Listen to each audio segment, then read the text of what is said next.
Good evening, one and all. My name is Donato, and welcome to another Manchester Magic podcast, where I'll be talking to lots of lovely people like you and me who either have done Manchester Marathon in previous years or are looking to do Manchester Marathon in 2024. This week's guest is someone very special because he doesn't live too far away from me in the wonderful town of Redditch. You know, for those who know their history, Kevin Turvey, he was from Redditch. Kev's here, and not showing my age now. But anyway, that aside, this man has run Manchester Marathon, so you might want to listen all the way through because he has some extensive experience of running Manchester and some other marathons as well. And so without further ado, let's bring on Ed. Hello. Good evening, Ed. How you doing? I'm fine, thank you. Excellent, excellent. You are looking very sprightly there. I do like the background image there. So is that a Tetley tea monkey or is it, I don't even know we're allowed to say that these days. Yeah, my wife calls him Steve. He just sort of sits on the wall in the background of our Teams course when we're working from home. Steve. So welcome, Steve. Welcome, Ed. I've got to give a big thank you to you, Ed, for taking the time to come on this. And I know that obviously we all have family commitments, things. So the time that we're recording this, that's why we're not publishing this live and recording live. So there's no guests on who can ask questions at this time. But I'm sure they'll all be eager to listen all the way through in terms of your story, Ed. And I just wanted to touch on, and for the listeners and viewers, is Ed is working on caption. Because he has a hearing aids and stuff like that. So there may be gaps sometimes, but Ed, we've had a bit of a chat beforehand and I didn't notice much of a difference. Ed, did you? No, not at all. No, yeah. It's quite good. It's Google Chrome. It's got live captions, so it's really helpful. Yeah, I mean, I do tend to talk very quickly, so it doesn't really help anyone, whatever their whatever abilities they have. But we might touch on this in terms of races, which I know some people might want to hear, because I've worked with people with all sorts of abilities and things and challenges as they go through. So we might touch on it later, but I just wanted to know how you got started. We start at the beginning, don't we, Ed? Not when you were born, but the running part. How did you? Because you've been running, you say sort of seriously for about 3 years. How did you get into running, or did you start many years ago, but not so serious? Well, I started taking running seriously about 5 years ago when I first moved to Redditch. It was kind of really joining park runs on a Saturday morning at Arrow Valley Park and trying to use it as a means of meeting new people, because my family moved here to Redditch 5 years ago, didn't have any connection to the town, and I saw it as a good way to meet new people. And so it was through doing the Redditch Park run that I was volunteering, and I got chatting to a guy called Tony, who was telling me about Redditch STARS, and you know, I was quite curious as to who Redditch STARS were and what they were all about, and that kind of snowballed from there, really. So it went from doing sort of 5k every Saturday, and then I joined Redditch STARS, and now I'm sort of running 2-3 times a week on a regular basis, and I've been doing that for the last 5 years. Excellent. Redditch STARS, that does sound like a Kevin Turvey type of club, wouldn't it? The Redditch STARS, here we are. And I have seen the jerseys around a lot of races, so it is a great club. I can't remember one particular race where I was actually not doing too well, and we were just playing cat and mouse. But it's a very distinguishable jersey, isn't it, with the big star on there? Yeah, black and red are their colours. I think they're running the white jersey as well. But yeah, they are very distinguishable, and you see them around Redditch quite a lot. And you know, they take part in a lot of the local races. Yes. I do like the Arrow Valley Park run as well. It's around the lake, is that right? Yeah. It's a great park run. It's run by a great core group of people. It's very welcoming. You know, if no one's ever tried it out, I really recommend it. It's it's a great venue, and a lot of people go for a coffee in the coffee shop after the run. Yes. Yeah, definitely worth checking out if you haven't already. Yes, I have to recommend it as well. I've volunteered a few times there and ran it a few times. I do love the coffee shop right by there. It's right at the finish point, isn't it? You couldn't get anything more closer, easy parking. Yeah, exactly. Yeah, it's really easy to get to. And like I said, you know, very picturesque. 2 laps of the lake. It's not too undulating. But yeah, no, it's a good one to do. So you've followed what I would say a more traditional route in terms of running, because a lot of people we see a lot where they go straight into marathon running, never done a park run, never done a 5K, never done the Couch 5 goes straight into marathon running. But you've followed a traditional route where you've started in terms of the park run, you've joined a club, and with the club it's helped you blossom. So you're doing regular runs, all your runs with the club, or do you do solo runs as well? Yeah, I mean, majority of my runs are with the club. Usually every sort of Tuesday and Thursday, I'm out Hmm. in the evenings. I do try and fit one solo run in a week, Uh-huh. but obviously it depends on family commitments and all those sort of work commitments I've got as well. So it Yeah, varies, but on yeah, average, I try and do sort of 2 to 3 runs a week. yeah. I think for those who are watching and don't know my history, I mean, I always say three's plenty, depending on what distances you're training for. So I think the key thing is, I'm sure, probably teaching people watching this and yourself, Ed, at how to suck eggs, is that consistency is key. Would you say?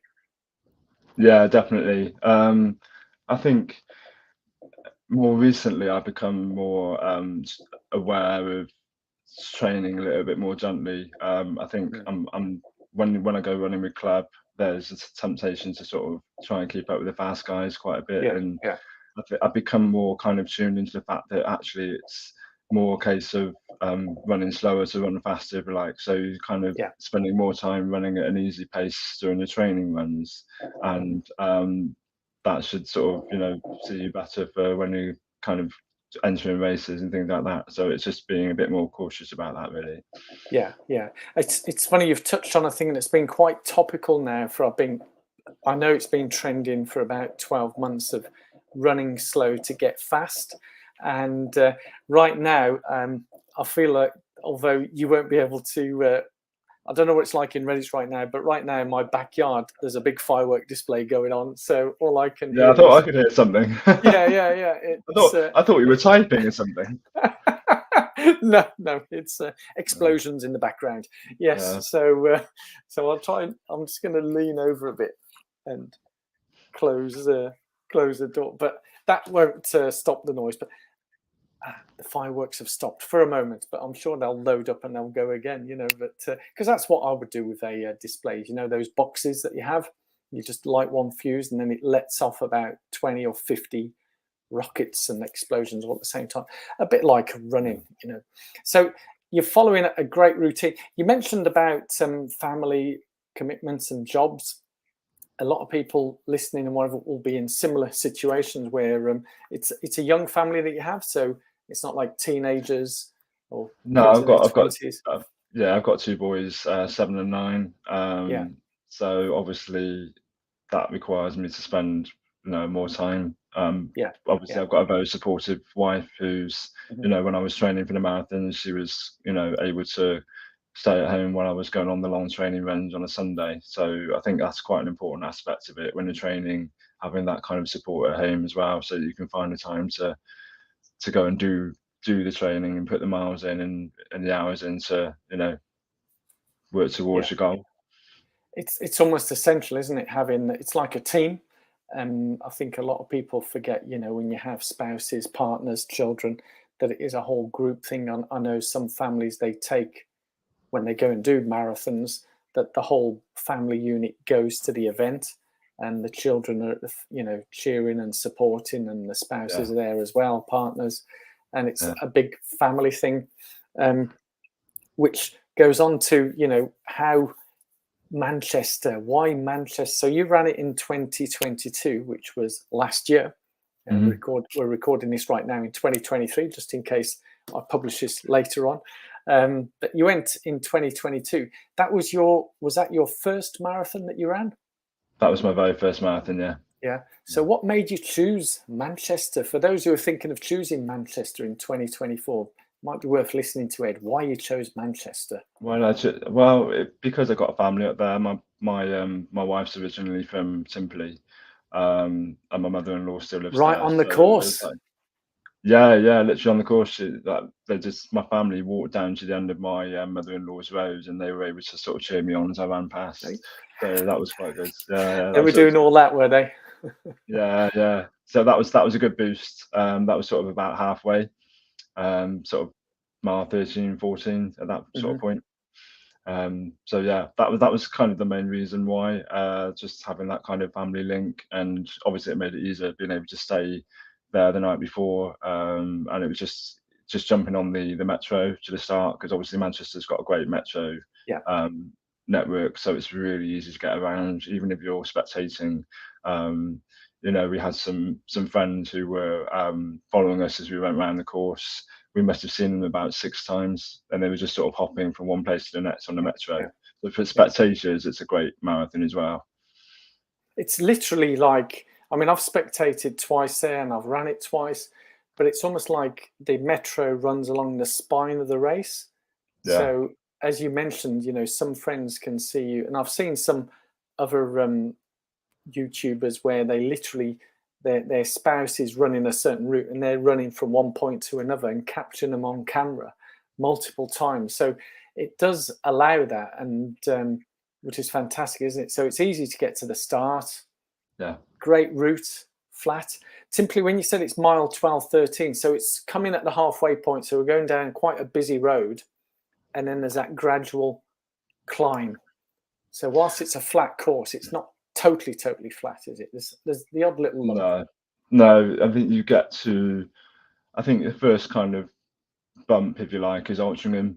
Yeah, Up until that point, it's pretty flat. It's sort of a lot of sort of wide dual carriageways up until that point, um, and then I think you go through Sale, and there's a couple of little bumps there. But yeah, you're right. On the majority, on the whole, it's a flat course. yeah, yeah. And when you pass, once you've passed Altrincham, that little lump, it's back flat again, isn't it?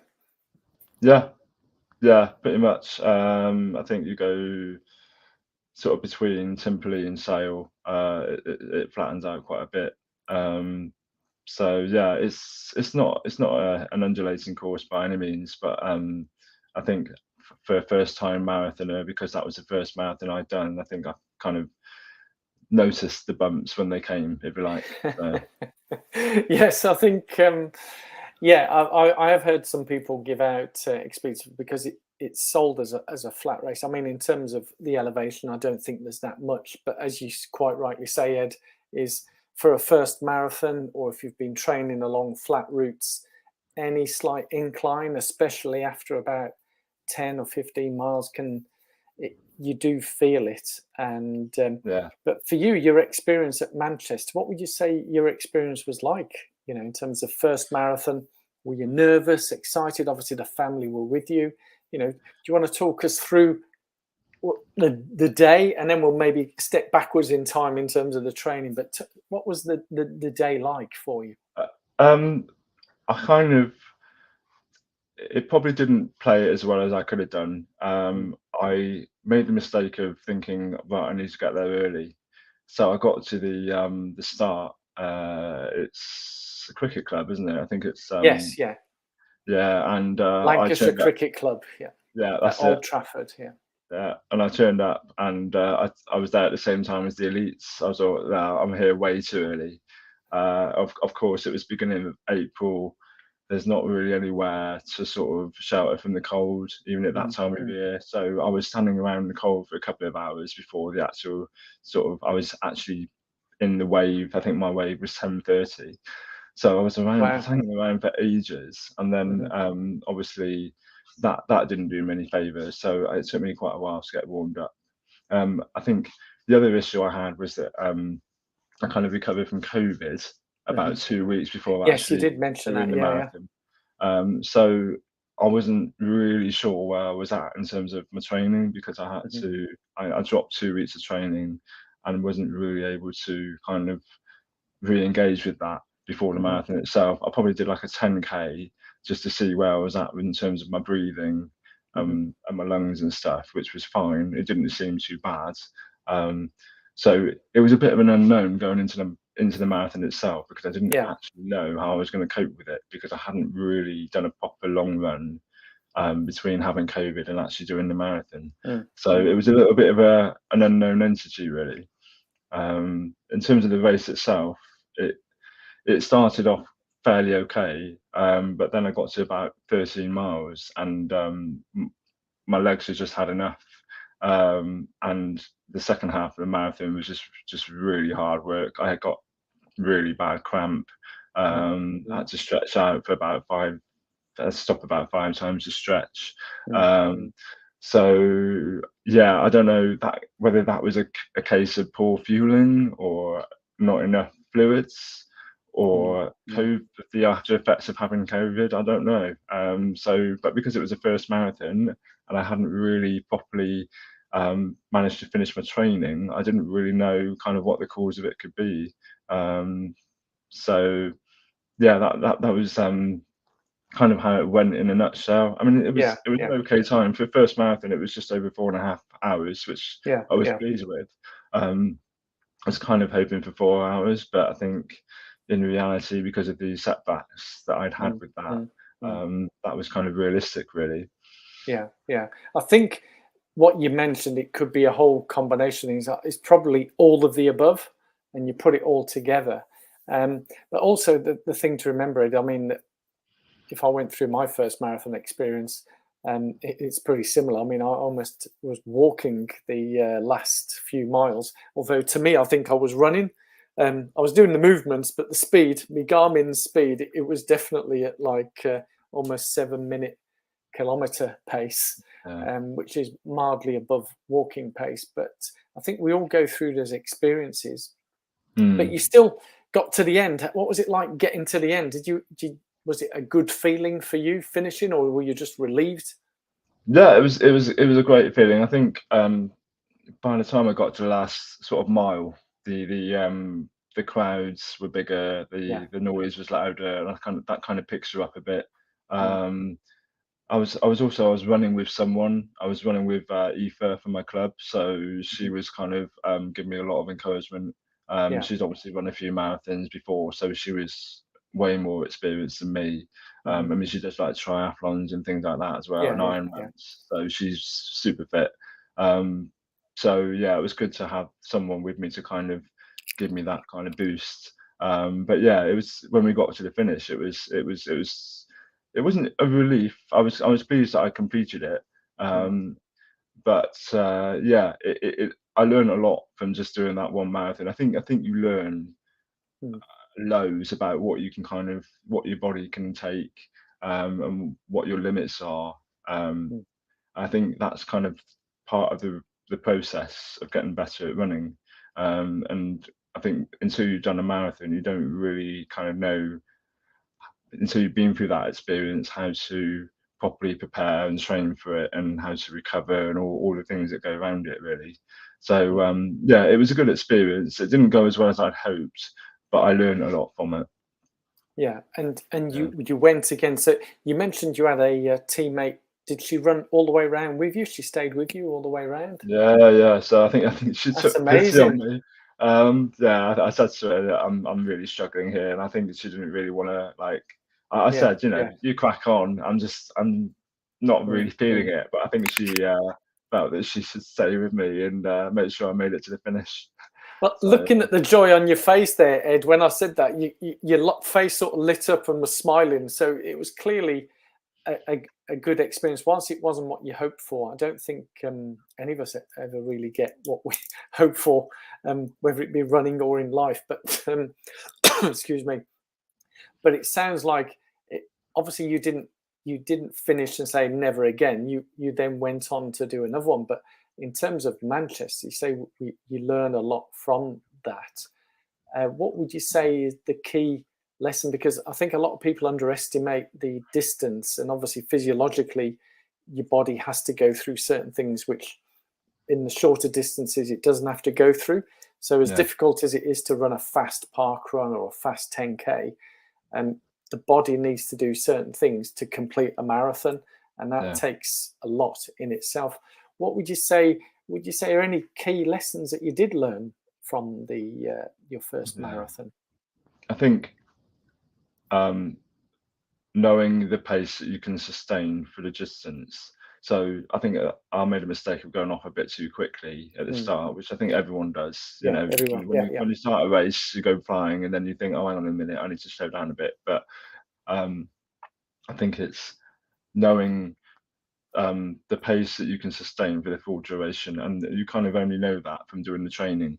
You know, once you've been training for a marathon, and you know what kind of pace you're able to do, when the day comes, you know, right, I've got to stick to, I don't know, 9-minute miles or whatever. mm, mm, As long as you stick to that and you're religious about, you know, right, this is my comfortable pace, and I know that I can do this for the whole duration, um, then I think that kind of is a good kind of starting point. Really, it's knowing your limits, it's knowing what yeah, you can kind of what your body can sustain over that period of time, yeah. based on the training that you've been doing.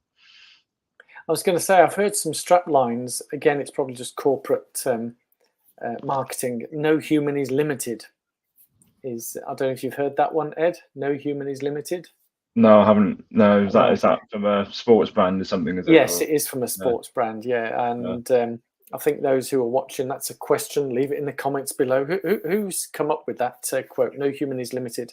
I think it's what you've just said, Ed. Is knowing our limits, working out what our limits. Yes, our limits are a lot higher than we think they are originally, and we can take it higher. But there has to come a point where we've reached our maximum. But it sounds like you did have a brilliant experience, because you didn't get put off from it, did you? You went on to do a certain other special marathon. So you've done Manchester, which is the biggest marathon in the UK, apart from London. Yeah, no, I did yes. London. I did London this year. I was very lucky to get a ballot place at the second time of asking. So Wow, it was you. You got the ballot place, along with along with, I think it's like the what is it? Is it the Willy Wonka chocolate factory, the golden ticket? Did you yeah, feel well, that it felt way like when you that. got the ballot place?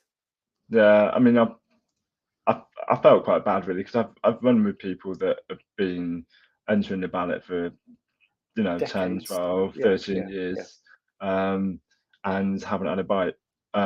So I felt incredibly lucky to be able to you know, have Mm, the opportunity to do that. And I wasn't really kind of expecting. I think everyone was talking about, oh, London Marathon ballots coming up. I was like, oh, I'll just stick my name down. Probably won't get a place. You know, it was a bit like that. And then yeah. quite a few people from our club actually ended up getting a ballot place. I think there was probably about 5 or 6 from Redditch STARS ended up running that. Wow. So yeah, Wow. so that was What are the quite good, odds really. of that? 5 from one club got a ballot place. Yeah, yeah, it was Wow. quite a few of us, quite lucky really. Obviously, there were some charity places. The Yeah. club got allocated a club place anyway, Yeah, which it's was one place. Yeah, yeah, yeah. yeah. But yeah, it was quite a few of us. It was you know, quite lucky really. It must be the Redditch postcode. What do you reckon, Ed? Possibly, I don't know. I mean, that is. I wouldn't feel guilty about it, Ed, because I've met people who have not just got the ballot place once, but twice, Right, okay. and Yeah. in almost as many years. And I know people who've got the ballot place with just one entry, and they've just entered the first time and they get in. So it is a ballot, and I know people have views and opinions about London Marathon. But so you've done Manchester. That was an experience. How was London for you this year? Yeah, really good. It was one of those real bucket list Yeah, experiences. I don't want to take it away from Manchester, because obviously Manchester's a really good marathon to do. yeah, yeah. But London was just another level. Mm, You know, I mean, um, the training went well. I didn't have too many complications. I did have some health issues during training, yeah, but yeah, that's a story for another day. yeah, yeah, yeah. But yeah, You didn't no, get it was COVID this time? no, I didn't get COVID. I passed out. I did about a 20-mile training run, probably about a month before the marathon, and the following day I just sat at my desk and passed out for about 15 minutes. Wow. So that was kind of like probably poor fueling, poor nutrition. Mm, mm. So obviously I learned again from that experience, and I think Yeah. that Yeah. was basically made me more focused on the fact that I needed to be on it with my hydration and Mm, my fueling. So that was kind of the one thing I took from that training experience, and what had happened was that I needed to be properly hydrated throughout the entire race. yeah. Um, so yeah, but no, London was great. The crowds are incredible. Um, the overall experience itself, I mean, it's just like nothing else. You know, it's one of those experiences that you never forget. Yeah, yeah. I mean, it's great, and I think and the beauty of Manchester, as you say, whilst London is to another level, Manchester is the biggest outside of London, and I think Mm, that's why it has such a big appeal that people want to go to Manchester. You know, the logistics, it's easier to get to the start. You've got the trams, the supporters can get around with you, yeah. and you know, have you got an inkling? I don't know, where are you at now with marathon, or are you sticking with 5K and 10K running? Um, I'm done for Have you marathons ticked now. off? You've done for marathons. Yeah, You've ticked it off. I I'm think now done. yeah, I think it's a combination of the time commitment required to train. I think that's kind of like the main factor that I kind of decided to step away from doing marathons, Yeah, especially when you've got a young family, and I got taking the kids to football and swimming and all those other sorts of yeah, things. So I want to spend a bit more time doing that, and I think having the training in addition to that isn't really workable. So yeah, yeah. I'm now spending more time focusing on half marathons. That's kind of my sweet spot, really. Okay. I Still feel very that demanding. yeah, it's a challenge, but I feel like I don't have to dedicate my whole life to training for it because I can kind of fit my training Yeah, in my existing yeah, runs. yeah. So I think it's a more kind of manageable distance to do. Mm, So I've got a few halves booked. I've got Tasson Park half next month, and then I'm doing the Brighton half in February, and then I've got the Weymouth half in March next year. So mm, I've got a mm. few kind of lined up. So and I quite like the distance. I think it's enough of a challenge without having that kind of real training commitment, and I can kind of fit it in with my existing training anyway. Yeah, yeah. You can feel a bit more relaxed. And tomorrow you have is it the Arrow Valley 10K? Is it called the The Arrow King, Valley? the Kingfisher. Kingfisher 10K tomorrow. Yeah, Sorry, I'm getting mixed up with, because it is part of the Arrow Valley route, isn't it? The Kingfisher 10K. Does it yeah, go yeah. through past the lake, I think? Yeah, Um, it starts in the town, goes down through round the back of sort of Southcrest, through round the yeah, lake, and then yeah, down the bus route, and then back into town. yeah. The thing I love about that route, is to say it's the Kingfisher route, is it's part of the cycle route. When I follow cycle route number 5 that goes Yeah, to Stratford upon Avon from yeah, Bromsgrove or Rubery, and it follows through along the lake there. I certainly remember cycling past there. But it's interesting that you say about the commitment. I think, again, you know, people watching, listening, they're learning from all the different guests like yourself, and I think it's good to reinforce that people need to be aware, as you said, Ed. You know, whatever size of families, jobs that people have, it is a big commitment, isn't it, to do a marathon, whatever marathon you choose to do, and it's not just the race day itself. It's the weeks, months preparation beforehand. How long had you been running beforehand before you stepped into doing Manchester Marathon? So if you'd started 5 years, so you've been running about 3 years before you took up marathons. So have I done my arithmetic correctly? yeah, Ish. yeah. Yeah, yeah, About 3 years. Yeah, yeah.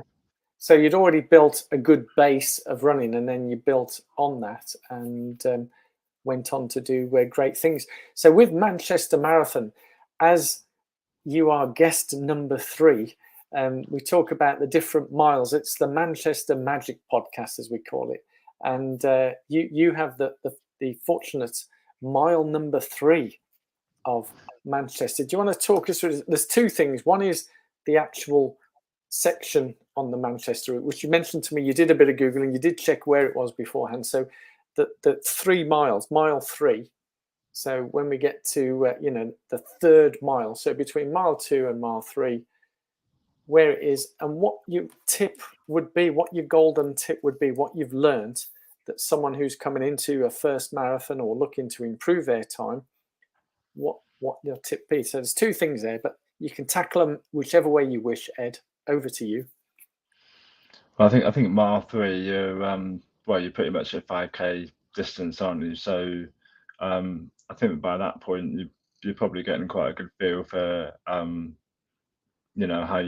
how you think the race is going to go in terms of um, how fresh your legs are feeling and um, how you're getting on with your nutrition. But I think in terms of Manchester itself, um, it was that particular section of the route is quite flat. Like most of the route is flat Yeah, yeah, anyway.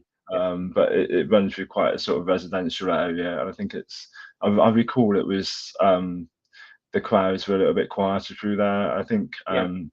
uh, after that point, it does actually get a little bit more interesting because you then go into the centre of Manchester, That's right. Yeah. and the crowds, you run right into the centre, and the crowds are actually quite good at that point. So Mm, mm. whilst you're kind of, it might seem a bit quiet, there are more kind of areas of support around Yeah, that route. yeah, So if you feel like, oh, there's not really much kind of happening in terms of support, it does get better at that point. So maybe have that in the back of your mind when you're running the route.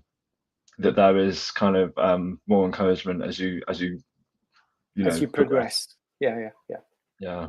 Excellent. So yeah, I think I've only run 2 marathons. I've only got kind of a couple of experiences of it. I mean, in both occasions, if you're running long distances, 5K, um, it's not really something you're going to feel too much at that point. It's at Yeah. very early stages of the race, isn't it? So I think it's quite difficult to gauge how things are going to go at that sort of kind of early Mm, mm. stage. Would you say it's safe if you think that you're struggling by then? Would it be safe to say that maybe you should be slowing down a bit? Yeah, I mean, like a lot of people I run with say, look, if you're finding it hard going, just drop your pace. You Yeah. don't have to stop. It's just being aware of how your body's coping with it, and it's Mm, having an mm. understanding of how to deal with it at that particular point. I think once you've spent enough time training for something and you've spent enough time running, you become more tuned into how your body's behaving and what you need to do to kind of counteract whether you're struggling, all right, just knock the pace down a bit, or if you're finding it sort of quite easy going, then you know speed up. Yes, yes. That would be a good point, I think, as you said. So the first 3 miles, 5K, is is almost like, especially if it's your first one, it's almost like the warm up part. Mm, And as you've warmed up, then you can start either holding that pace or maybe start to looking at picking it up, or as I say, seeing how you feel. So it's a bit of a it's that point of no return type thing. You either commit or you can still hold on, because let's not forget that at mile 3, again doing my amazing calculations, there's still another 23.2 to go. Yeah, so I it's think, early doors. yeah, I think that's why the training is so important. I mean, I don't personally know anyone who's run a marathon without training for it, but I Yeah, think me neither. Me neither. everyone has a kind of different approach to how they train for a marathon. And I think um, knowing how your body's kind of reacting to those sort of distances, or Mm. you only kind of get a feel for how to deal with those situations through doing the training. That's why the training is so important, because it teaches you to understand your limits. Absolutely. I Yeah. think that there's, you mentioned about, I've never heard of anyone not doing any training. I've heard of people who do low mileage running, but there's other training that they do in terms of picking up to get the endurance and so on. So the cycling and swimming that can build up that. But the key thing that they do, even though it might be, I wouldn't say it's no training, but little, is the long run. And as you've exactly said, Ed, you've picked it up straight away. Is without doing those long runs, no matter how little or how much training, you won't know how your body responds in terms of nutrition, hydration, and also your general physiology and mentality and how things are. Because should we call a spade, Ed? Going out doing 20 miles, it's not done and dusted in half an hour, is it? You're out there, especially in the winter months that's coming up, for marathon training with the spring marathons. It can be cold, wet, windy, all those things to deal with, and you need to be drinking and eating as you go along, or work out what works for you. So so definitely. good And sound advice there, Ed. Sorry, go on. Yeah, no, it's that's the other thing. It's the whole point of the training is finding out what does work for you. You know, whether you want to be fueling with gels or with jelly babies, or whatever kind of concoction you want to take to help you get around. And different things work for different people, and that's kind of the whole point of the training. And I think the other thing is when you're doing the sort of spring marathons, if you've got winter training under your belt and you've kind of gotten out in the early hours of the morning on a Sunday in the dark, in the rain, in the cold, it kind of hardens you for it. And then once the marathon comes around, it's almost like a walk in, well, I wouldn't say it was a walk in the park, but it makes it a lot easier because you've kind of been training in those sorts of conditions. You must have been reading my mind, Ed. I was just about to say a walk in the park, and then you said it for me. So brilliant. We're on the same wavelength. Yeah, it's saying that these wise words. It's character building for one, but it really does toughen you up, because completing a marathon, and you've done too, it really makes you tough. We need to be tough as nails, and especially as in you'd overcome COVID and that as well. So if anyone's becoming ill or whatever, don't let that deter you. Take your time off, recover. It doesn't stop you, does it, Ed? It just might have a bit of a roadblock, but we go around it and we go again. And speaking of going again, Ed, sorry, you touched jelly babies, right? I once had some jelly babies. It was a half marathon.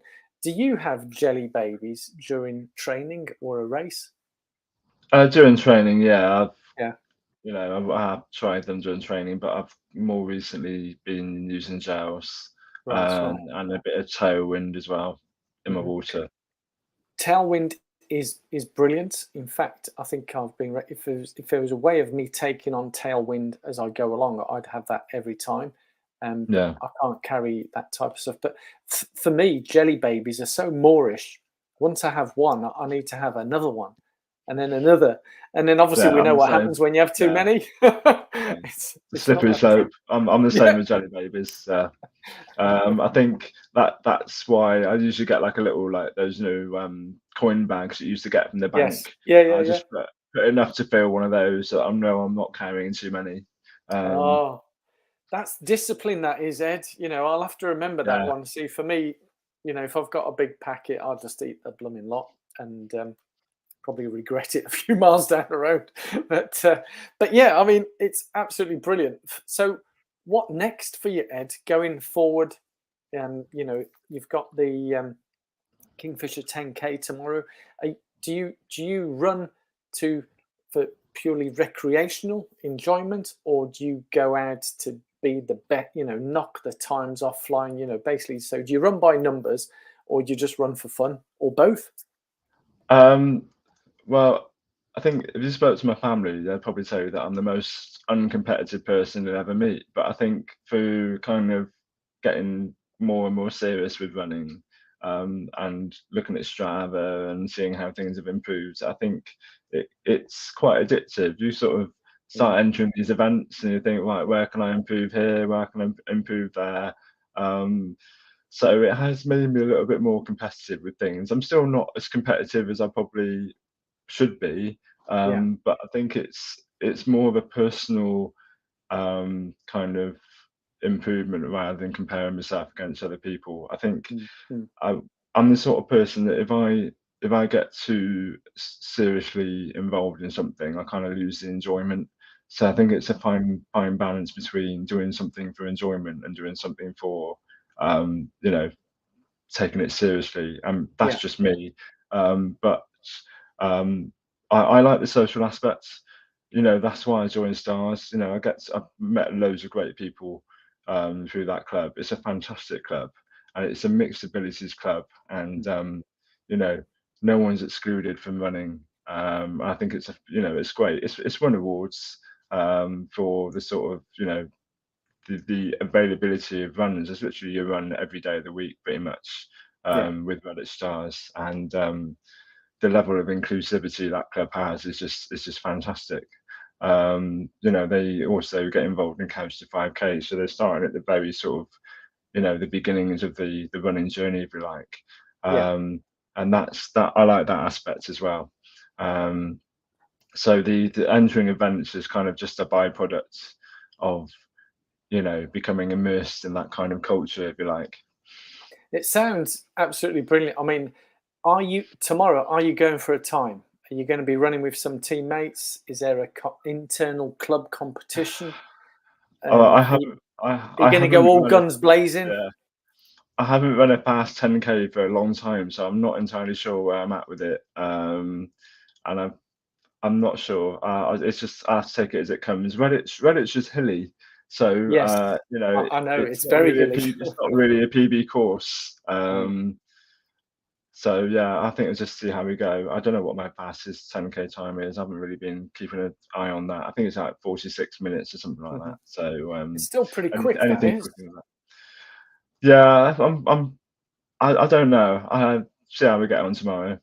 I think it'd be Yeah, one of those sort of take it as it comes, run to feel, and if it's quicker, then great. If not, then it's not the end of the world. yeah, exactly. That sounds like the best attitude to have, Ed. I remember how thrilled I was the first time I ran under 50 minutes, and it was such an amazing feeling.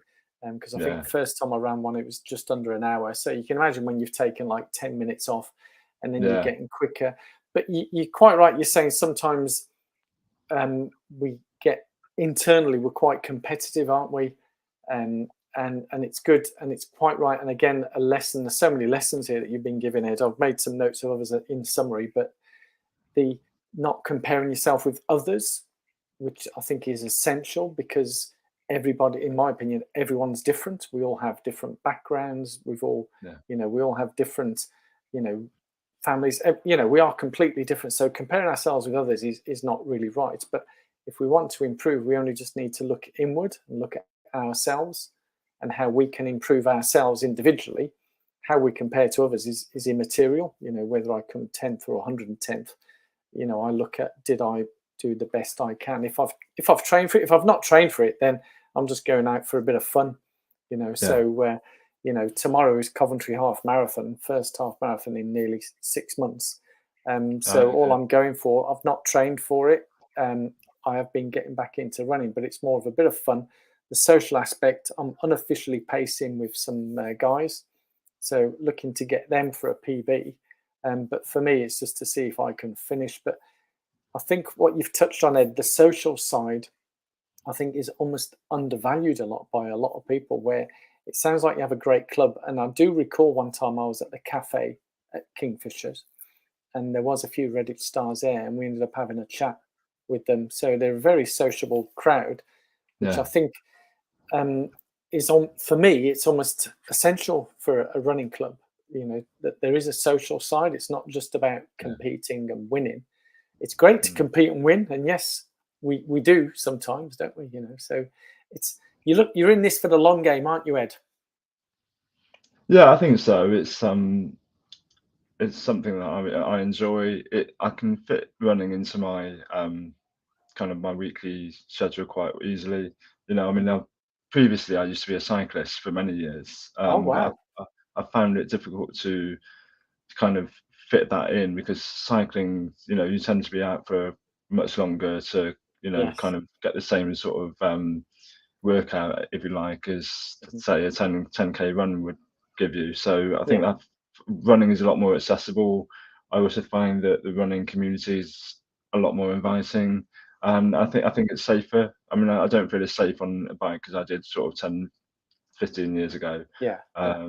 Times have changed really, so I think definitely running is much more accessible. Yeah.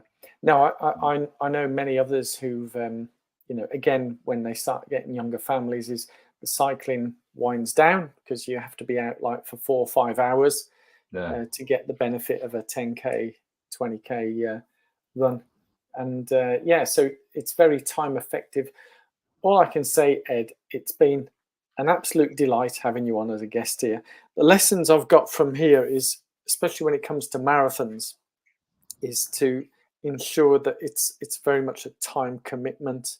And as you mentioned, with yourself, when you've got young family and children who are doing football, swimming, and all those commitments, it's bringing all that together. So for those who are taking on the marathon, Manchester Marathon, other marathons, as you've said, it's being aware that there is very much a time commitment, not just on race day and the day itself, but the weeks and months beforehand to build it. So I've really enjoyed speaking with you, Ed. It's been an absolute delight. And no doubt we may have you back on again to talk about some specific 10K training or the Redditch STARS. We might get a few of the Redditch STARS on together. We'll have multiple screens around the world, having had guests where I think, here's a bit of random stuff for you, Ed, which some of the regular ones will know. I think I had a guest in Chicago, United Arab Emirates, and Australia. No, right, okay. And I think at the time I was in, I might have been here in Birmingham, where I am right now, and there was another guy in London.